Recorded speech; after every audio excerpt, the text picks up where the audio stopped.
오늘도 와주셔서 감사드리고요. 바로 사연 읽어보겠습니다. 안녕하세요. 저는 올해로 64살 된 남자입니다.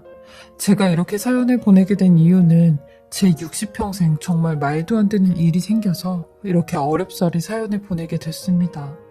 심지어 제 가족, 제 아내에게도 말을 할 수 없었던 일이에요. 저는 평생을 일용직 노동자로 살다가 느지막하게 배운 자동차 정비 일로 차 정비 일을 하고 있는 사람입니다. 배운 건 없어도 여간 손재주가 뛰어나 뭐든 뚝딱뚝딱 잘 만들고 고치는 것도 잘했죠. 제가 6남매 중 막내로 자랐는데 부모님은 제게 별 관심이 없으셨어요. 하도 식구가 많다 보니 제가 들어왔는지 나갔는지도 모르셨죠. 근데 지금 생각해보면 이미 저를 낳으셨을 때 두 분 다 연로하셔서 절 신경 쓸 겨를이 없으셨던 것 같아요. 하지만 이런 부모님도 집에 물건이 망가지거나 수리할 게 생기면 다들 절 찾으셨죠. 누구한테 배운 것도 아닌데 혼자 이것저것 만져보면 어떻게 고쳐지더라고요. 그래서 저희 집에서도 전 만능 맥가이버로 통했어요. 집에 돈이 좀 있었다면 전문적으로 학문을 배우고 싶었는데 가난한 농사꾼의 자식이 무슨 공부를 한답니까? 장남인 셋째 형님만 간신히 고등학교를 졸업했는데요. 저는 어린 나이에도 항상 셋째 형님이 공부하는 걸 유심히 들여다봤어요. 이런 제 모습을 본 형님이 익준이는 공부가 재밌어 보이냐? 나는 정말 하기 싫은데 라고 하는 말에 나도 형처럼 교복 입고 학교 다니고 싶다고 했어요. 그러니 셋째 형님이 이런 제 속마음을 부모님께 말씀을 드렸나 봐요. 공부랑 거리가 먼 나 말고 익준이를 공부시키라면서요. 이 말을 들은 저희 아버지께서 절 부르시더니 우리는 가난해서 너까지 공부를 시킬 수가 없다. 네가 정 그렇게 공부가 하고 싶으면 내 사촌 형님, 그러니까 너한테는 당숙이지. 네 당숙에 양자로 들어가거라. 그 형님은 돈은 많은데 아들이 없어서 맨날 날 보면 아들 하나 달라고 하는데 아버지 말 듣고 네 당숙한테 가 라고 하시는데 13살인 제겐 그 말이 너무 충격이었어요. 차라리 노발대발 소리를 지르시며 어딜 공부를 시켜달라고 하냐고, 장남이 잘 돼야 집안이 서는 거라고 이런 말씀을 하시지. 저건 대놓고 저를 버리겠다는 말처럼 들렸어요. 아버지는 무조건 당숙의 양아들로 들어가라고 하셨고 저는 말 한마디 잘못해 당숙의 집으로 끌려가게 되었어요. 그리고 그곳에서 지옥 같은 1년을 보냈죠. 특히 당숙모의 시기 질투가 제일 힘들었는데 당숙이 안 계실 때마다 저를 종처럼 대하셨어요. 한겨울에 꽁꽁 얼어붙은 대야의 물을 손으로 깨서 대청마루를 걸레로 닦으라고 했고 말을 안 들으면 마구간에 쳐넣어 밥도 안 줬어요. 그리고 제가 본인 맘에 안 들게 하면 밥그릇이고 국그릇이고 손에 잡히는 대로 저한테 던지셨어요. 한 번은 당숙이 서울로 볼일을 보러 일주일 정도 집을 비우신 적이 있으셨는데 그때가 제 인생 가장 힘들었던 적이었어요. 평생을 일용직 노동을 하면서 살았던 것보다 그 일주일이 더 지옥이었죠. 저는 정확히 6일 동안 밥을 먹지 못했는데 일이라는 일은 다 시키면서 물 한 모금도 먹지 못하게 했어요. 이렇듯 저는 당숙이 안 보이는 곳에서 매일같이 당숙모의 노동을 맡아서 했습니다. 그러니 당연히 학교 성적이 좋을 리가 없었죠. 당숙은 제 성적을 보시곤 다시 니네 부모님한테 가라고 하셨어요. 나한테 돈까지 달라고 해서 돈도 받아가 놓고 있던 멍청한 놈을 우리 집에 보내면 어쩌라는 거야? 라고 하셨죠. 그 얘기를 듣는데 또 한 번 경악을 했네요. 전 그렇게 15살의 나이에 당숙네 집에서 나왔고 또다시 친부모 곁으로 가야 했어요. 하지만 전 돌아가지 않았습니다. 자식을 팔아버린 부모는 있어도 없는 것보다 못하다고 생각을 했기에 다시 거기에 돌아갈 이유가 없었죠. 전 지금까지도 부모가 미워요. 지금은 두 분 다 돌아가셨지만 돌아가시기 전까지 보지 않고 살았어요. 제가 부모가 되어보니 알겠더라고요. 만약 제 자식이 내 눈앞에서 사라진다면 저는 못 살 것 같거든요. 아무튼 저는 당숙네 집에서 나와 돈을 벌기 시작했어요. 제가 처음 고향에 올라와 취직한 곳이 섬유 공장이었는데 해방촌 니트 공장이었어요. 지금은 많이 없어졌지만 한때는 해방촌 경제를 떠맡으며 한국 니트 생산의 발상지라고도 불렀죠. 그곳엔 야옥집 형태의 공장들이 질비했는데 아래층은 공장이고 위층은 살림집인 집들이 많았어요. 저는 그런 곳에서 숙식을 해결하며 돈을 벌었죠. 그리고 제가 갖고 있는 탁월한 손재주로 공장 사장님의 이쁨을 많이 받았어요. 왜냐면 웬만한 고장난 기계는 제가 어느 정도 고칠 수 있어서 사장님이 수리비를 많이 아꼈거든요. 그렇게 저는 공장에서 일을 하며 악착같이 돈을 모았고 제법 통장도 두둑해졌어요. 그리고 이런 제 인생에서 가장 찬란할 때 여자를 한 명 만나게 되었습니다. 우연히 만나게 되었는데 제가 다방에서 친구를 기다리는데 만나기로 한 친구 녀석이 연락도 없이 바람을 맞힌 겁니다. 그래서 혼자 씩씩거리며 커피를 마시고 있었죠. 근데 제 바로 맞은편에 그 여자도 씩씩거리며 커피를 마시고 있더라고요. 저는 그 모습에 웃음이 났고 그 여자와 합석을 해 3시간 동안 이야기를 했어요. 얼마나 저랑 말이 잘 통하는지 처음 만난 사람 같지가 않더라고요. 비슷한 부분도 많고 비슷한 사정도 좀 있었죠. 이 여자는 염색 공장에서 일을 했는데 염료로 물이 든 손이 안쓰럽기만 하더라고요. 그렇게 1년 동안 연애를 하고 이 여자를 책임지기로 했습니다. 제 인생 가장 찬란할 때 이 여자와 같이 살게 되었죠. 사실 결혼이라고 할 것도 없이 혼인신고도 안 한 채 같이 살았어요. 뭐 결혼식을 한다고 한들 연을 끊고 산 가족들을 부를 수도 없었고 이 여자도 저랑 비슷했기에 결혼식 없이 그냥 같이 살자고 했어요. 그렇게 저희 두 사람은 같이 살면서 1, 2년 동안은 아이도 갖지 않고 얘가 쏟아지는 신혼을 보냈죠. 육아를 안 하니 아내와 함께하는 시간이 더 많았어요. 근데 동거한 지 3년차 되던 해 제게 청천벽력 같은 일이 하나 생겼습니다. 제가 다니던 공장이 망하게 되었어요. 영원할 줄만 알았던 제 인생이 이렇게 한순간에 무너지게 된 거죠. 이제 막 인생이 시작됐는데 달려보지도 못하고 바로 넘어진 기분이었어요. 저는 하는 수 없이 전셋집을 나와 그 돈으로 월세집으로 가야 했고 제가 직장을 얻기 전까지 남은 전세금으로 월세랑 생활비를 충당하기로 했어요. 근데 저의 취직은 생각보다 쉽지 않았고 저는 일용직 공사장으로 돈을 벌러 다녔어요. 다른 곳은 월급으로 돈을 받는데 이곳은 일을 하면 바로바로 돈을 주니 저 같은 사람에겐 제격이었죠. 하지만 이런 생활이 지속되면서 저랑 아내는 점점 멀어지게 되었어요. 싸우는 날도 많아졌고 서로 상처되는 말로 상대방의 가슴을 후벼놨죠. 급기야 같이 사내 만회하는 말들까지 하게 됐는데 아내는 제게 나 이렇게 구질구질하게 살려고 당신이랑 같이 산 거 아니야. 평생을 가난한 집안의 딸로 살았는데 내가 남은 인생까지 가난하게 살아야겠어? 나는 당신 이렇게 될 줄 몰랐어. 이렇게 몇 년도 안 돼서 고꾸라질지는 몰랐다고 라고 하는데 결국 이 동거 생활의 끝은 이 여자의 바람으로 종결이 되었습니다. 이 여자는 본인이 일하는 공장 사장과 눈이 맞았는데 그 사장은 지 아버지가 물려준 공장을 운영하는 젊은 사장이었어요. 둘이 바람피는 장면을 제가 목격했는데 끝내자는 건 그 여자가 먼저 끝내자고 하더라고요.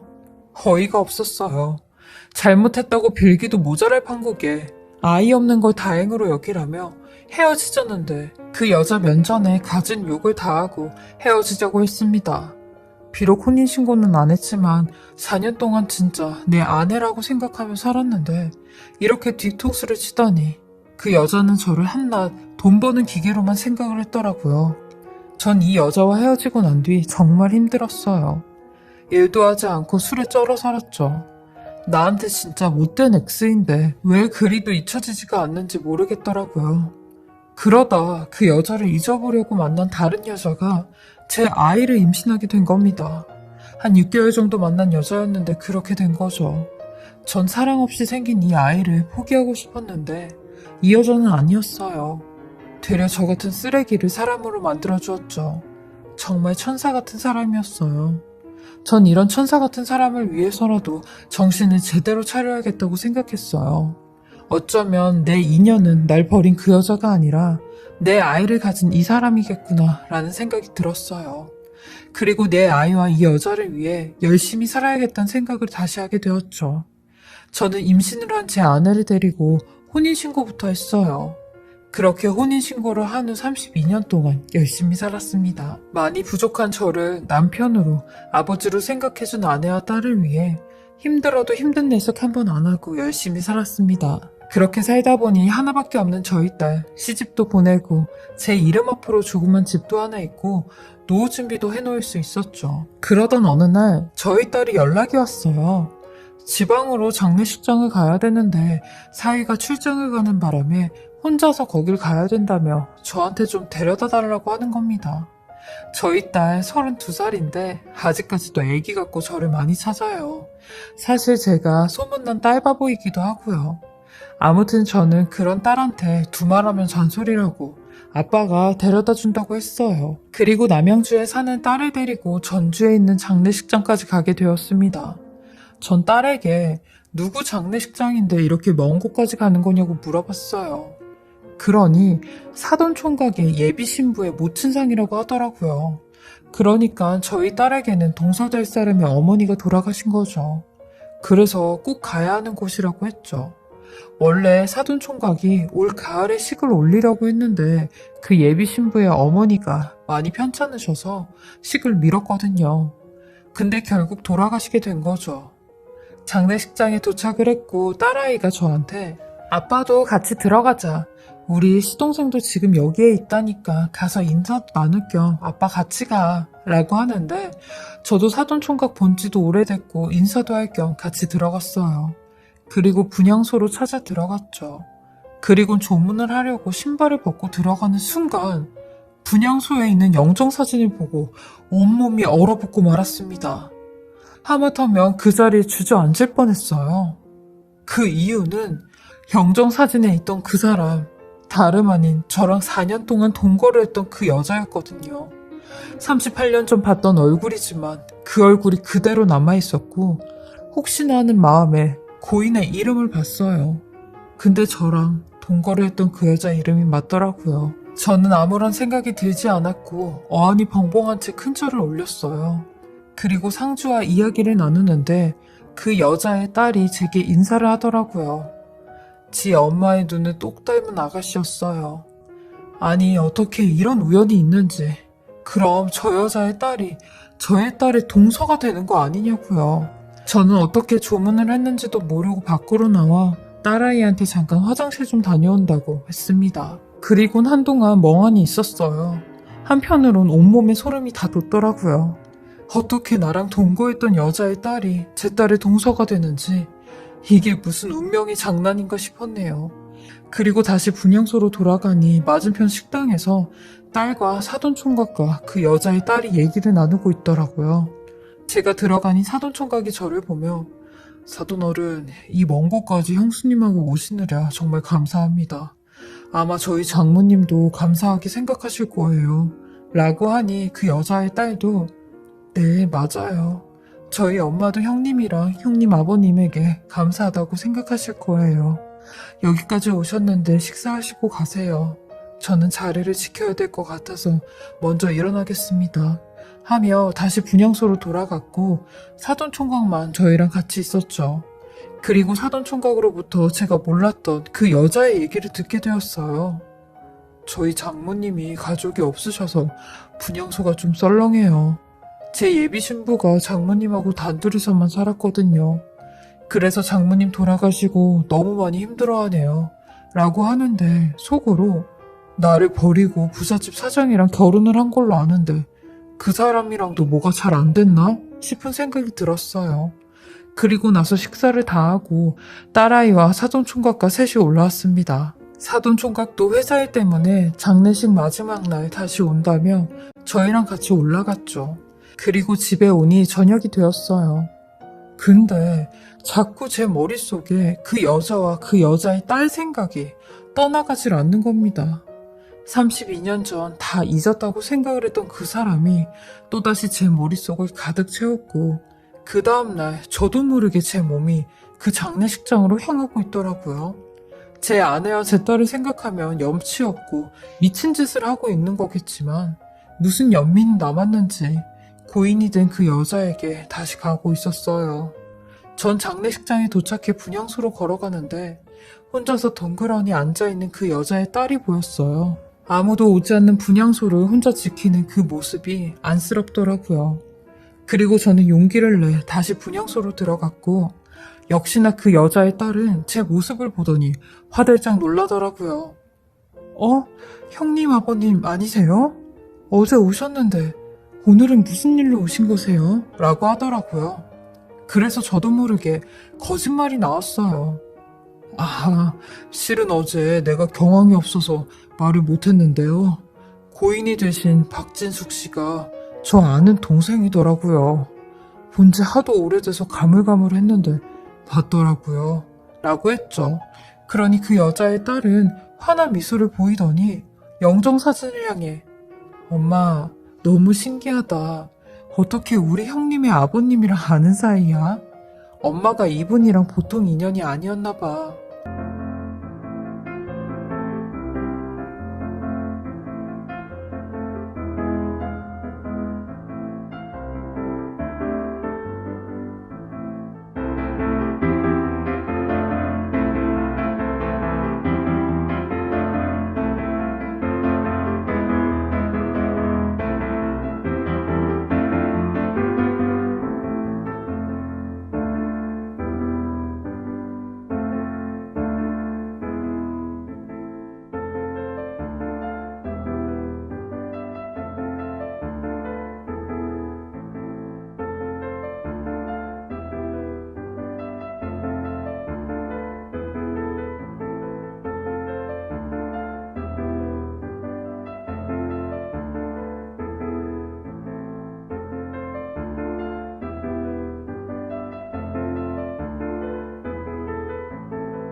라고 하는 겁니다. 그러더니 절 보며 엄마 살아있을 때 기억해 주신 분이 오셔서 정말 다행이에요. 실은 엄마의 지인이나 가족분들은 아무도 안 오셨거든요. 다 제 손님들만 오신 거예요. 라며 눈물을 흘리는데 전 속으로 도대체 이 여자 어떻게 살아왔길래 아무도 장례식장에 오지 않는 거지? 라고 생각을 했죠. 그리고 이 여자의 딸은 본인의 이야기를 처음 본 저한테 하기 시작했어요. 본인 엄마랑 아는 분이셔서 그런가 왠지 친근한 느낌이 든다며 이야기를 하기 시작하는데 그 아가씨에게 듣게 된 이야기는 또 다른 충격적인 이야기였습니다. 사실 전 사생아로 태어났어요. 엄마가 몇 년 동안 동거한 사람 사이에서 저를 갖게 되었대요. 근데 엄마가 제 친아빠를 떠났대요. 갑자기 어려워진 집안 사정에 가난한 삶이 싫었던 엄마는 일부러 부잣집 남자한테 다시 시집을 갔대요. 그것도 절 임신한 상태에서 말이죠. 근데 문제는 그 부잣집 남자한테 당신 애를 가졌다고 거짓말을 하셨대요. 근데 손바닥으로 하늘을 가리지. 저 2살 때 엄마가 거짓말한 걸 그 부잣집 아저씨가 알게 되었고 길바닥으로 내쫓았대요. 엄마 말로는 그냥 어린 마음에 누구라도 본인을 좀 책임져 줬으면 했다는데 그게 잘못된 선택이었다고 하셨죠. 이 얘기도 저 20살 때 해주시더라고요. 저 이런 얘기 예비신랑밖에 몰라요. 근데 형님네 아버님에게 이런 얘기를 하네요. 라고 하는데 온몸에 소름이 끼쳤어요. 그럼 지금 이 말이 경황상 봤을 때 제 친딸이라는 거잖아요. 그리고 마지막으로 하는 얘기를 듣고는 확신할 수 있었죠. 그리고 엄마가 돌아가시기 전에 제 친아빠 이름을 알려주셨어요. 엄마마저 이 세상을 떠나면 제가 진짜 혼자 남는다고. 아빠 이름이라도 알고 있으라고 하는데 제 친아빠 성함 배익준이래요. 저는 엄마의 성을 따라서 이씨인데 아빠의 성을 따랐으면 배진아가 됐을 거예요. 라는데 전 그 소리를 듣자마자 오열을 했어요. 그 이름 바로 제 이름이었거든요. 제가 막 오열을 하니 그 아이는 너무 놀라서 왜 그러시냐고 하는 겁니다. 전 그런 아이에게 다가가 내가 백준이라고 했어요. 아무래도 내가 네 아버지인 것 같다고 했죠. 그러니 그 아이도 입을 다무질 못하는 겁니다. 이게 도대체 무슨 소리냐며 경악을 금치 못하는 겁니다. 저도 사실대로 이야기를 했고 이래저래 해서 다시 장례식장에 찾아온 거라고까지 말을 했죠. 무슨 꿈을 꾸는 것만 같았습니다. 저는 일단 엄마 3일장 다 치르고 나서 다시 만나자고 했고 2주 후에 다시 만나게 되었습니다. 근데 그 아이가 제게 먼저 그러더라고요. 혹시 모르니 정확하게 친자검사를 해보는 게 어떻겠냐고요. 저도 그러자고 했어요. 그리고 일주일 뒤 받게 된 친자검사 결과에선 99.999% 부녀 사이로 일치가 된다고 했죠. 저희 둘은 그 결과지를 보고 한동안 아무 소리를 못했어요. 그리고 하늘이 핑 도는 것만 같았죠. 도대체 왜 이런 선택을 했냐고 그 여자에게 따지고 물어보고 싶었지만 이미 이 세상에 없는 사람인 걸 도리가 없었죠. 제 큰딸은 자기가 결혼하는 걸 포기하고 2번 다시 제 앞에 나타나지 않겠다고 했어요. 그러면서 저도 아빠라는 사람이 있다는 걸 알게 됐으니까 그것만 해도 좋아요. 엄마가 이렇게라도 아빠 얼굴 보게 도와줬나 봐요. 제가 어렸을 때 하도 아빠 보고 싶다는 말을 달고 살았거든요. 라고 하며 눈물을 흘리는데 전 그런 큰딸에게 진아 너도 행복해질 자격이 있는 사람이라고 도망가지 말라고 했습니다. 이런 딸이 안쓰럽더라고요. 아버지 없이 지 엄마랑 둘이 컸을 딸을 생각하니 가슴이 찢어지는 것만 같았습니다. 전 이런 딸에게 이 아빠가 다 책임진다고 결혼하라고 했어요. 네가 결혼하면 겹사돈 되는 거라고 아무런 문제 없다고 했죠. 사실 말은 이렇게 했지만 걱정이 아예 안 되는 건 아니었어요. 저도 너무 충격적이고 아직까지도 어안이 벙벙한데 이 사실을 듣게 될 저희 아내와 둘째 딸 그리고 사돈 어르신 사위들은 얼마나 더 충격이겠냐고요. 제일 중요한 게 제 아내한테 이야기를 하는 건데 아내도 제가 동거한 사실은 알고 있었지만 아이가 있을 거라고는 생각지도 못할 거예요.